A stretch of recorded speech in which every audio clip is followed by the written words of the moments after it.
যখন শ্যামলদা বললো ডান্স করেছো কখনো, আমি বললাম যে মানে কোন ডান্স, মানে মাইকেল জ্যাকসন?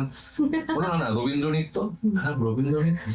তো আমাদের বাড়ির লোক মানে ওরকম ফ্যামিলিতে কেউ নেই যারা এই প্রফেশনে এসছে বা এই ধরনের কোনো কাজ করে। হ্যাঁ সেই সময় একটা ছেলে নাচ করবে এটা না, হ্যাঁ মানে আমি যখন ডান্স করতে শুরু করেছিলাম তখন এরকম হয়েছে, আমি বেরিয়েছি রাস্তায়, সবাই সিটি ফিটি মেরেছে, ঈদে কোথায় যাচ্ছি, এরকম যেরকম হয়।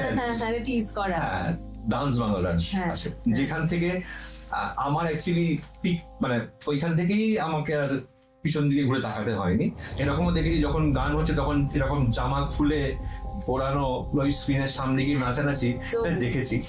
মানে আমরাই বোধহয় ওইটা লাস্ট যারা দেখেছি এগুলো আর কি। একটা ছবি তখনই সাকসেসফুল হয় যখন টিম এফার্ট থাকে। আমি গডফাদার, আমার মোবাইলের নামটা ওই রাজদার গডফাদার হিসেবে সেট। প্রেম জিনিসটাকে তুমি কিভাবে দেখো? প্রেম খুব ভালো জিনিস। আফ্রিকায় এসছি, তাও আবার চাঁদের পাহাড় শুটিং করতে।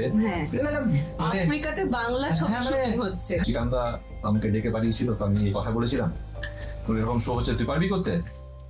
যে তুমি যদি বিশ্বাস করো তাহলে আমি নিশ্চয়ই পারবো করতে। তখন বামা খাপা ছিল হিট শো, তো মা দুর্গা ফার্স্ট উইক 0.5 টিআরপি দিয়েছিল, তারপরে থার্ড উইক অনওয়ার্ডস বামা খাপাকে বিট করে দিয়েছিলাম আমরা, এবং ওটা অনেক দিন আমাদের আর কি নাম্বার 1 শো ছিল। আমাদের এখানে মানে ভ্যান থেকে ডেকে আনার জন্য 8টা লোক পাঠাতে হয়। বাট তুমি তোমার ঘরের মধ্যে একটা মোবাইল চালিয়ে তুমি একটা ডান্স করছো বা রিলস বানাচ্ছ, সেটা একরকম হয়।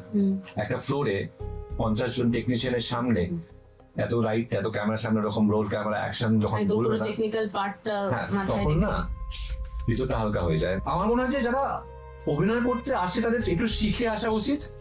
এরকম হয়েছে কখনো যে তুমি কাজ করতে গিয়ে কোনো অভিনেতা বা কোনো অভিনেত্রী সাংঘাতিক ট্যান্ট্রাম কিছু দেখাচ্ছিস?